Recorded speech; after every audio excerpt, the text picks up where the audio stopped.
Penambahan kasus infeksi COVID-19 masih terjadi di beberapa negara, termasuk negara Indonesia.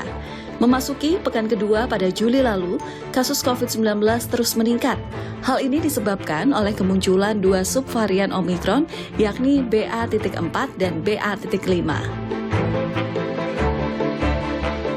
Hingga Jumat 22 Juli tercatat ada 4.722 kasus baru di tanah air.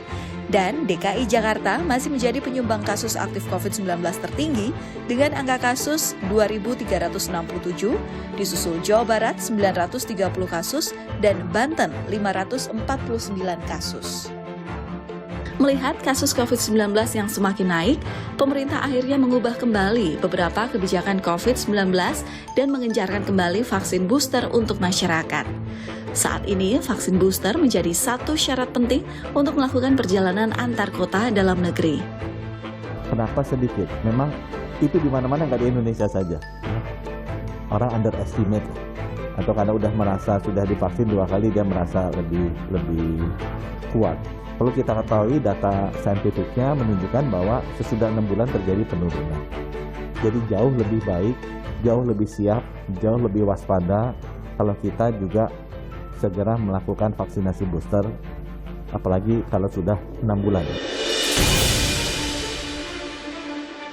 Masyarakat yang ingin melakukan perjalanan dalam negeri melalui moda transportasi apa saja yang sudah melakukan vaksinasi dosis ketiga atau booster tidak wajib memperlihatkan hasil tes antigen atau PCR yang menyatakan negatif COVID-19.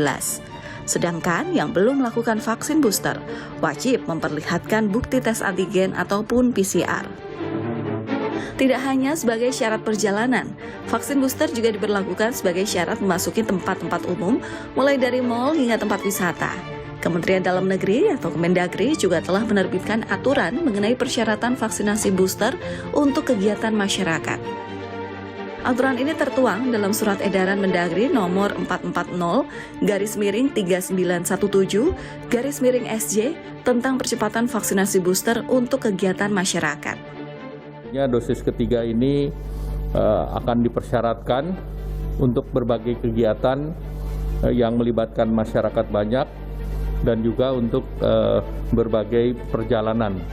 Jadi tadi arahan Bapak Presiden untuk di airport juga disiapkan untuk vaksinasi dosis ketiga. Kebijakan baru ini dibuat tentunya bukan hanya untuk kepentingan segelintir orang, tetapi juga untuk kebaikan masyarakat. Pengetatan kembali protokol kesehatan dan mengencarkan vaksinasi diharapkan dapat menekan kembali angka positif COVID-19 di tanah air.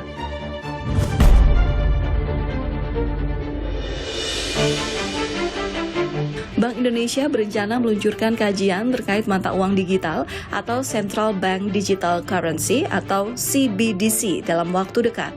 CBDC merupakan langkah Bank Indonesia untuk mengatasi resiko stabilitas aset kripto yang berpotensi menimbulkan sumber resiko baru yang dapat mempengaruhi stabilitas ekonomi, moneter, dan sistem keuangan.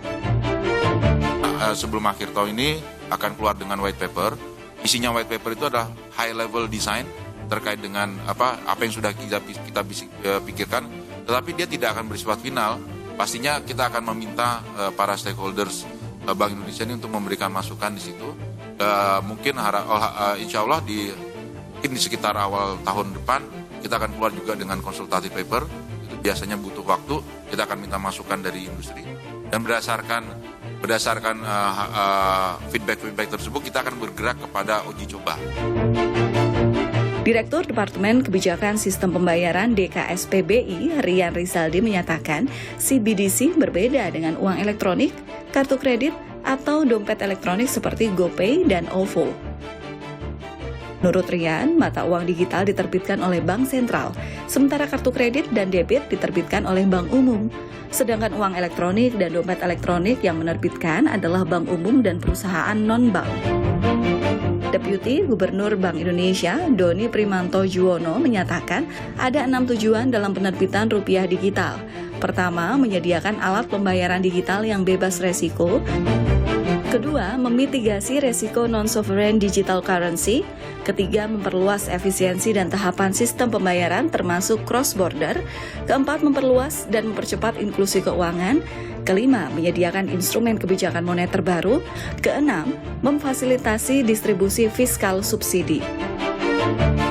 Mayoritas bank sentral dunia telah mulai melakukan tahapan riset dan percobaan sesuai dengan karakteristik negaranya masing-masing.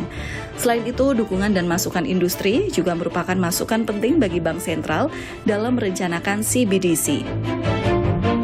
Namun CBDC tidak boleh merugikan stabilitas moneter dan keuangan, melainkan mendukung pemenuhan mandat bank sentral dan membawa manfaat bagi komoditas. Bank Dunia atau World Bank memandang keberadaan mata uang digital, bank sentral, alias rupiah digital, tidak akan otomatis meningkatkan inklusi keuangan di suatu negara, karena tidak semua masyarakat bisa dengan mudah mengaksesnya saat CBDC diterbitkan. Oleh karena itu, bank sentral perlu membuat strategi agar CBDC bisa dijangkau oleh banyak masyarakat. Bank sentral juga harus memastikan perlindungan data dan privasi bagi masyarakat yang memiliki CBDC. Dengan demikian, masyarakat tidak takut untuk bertransaksi menggunakan mata uang digital.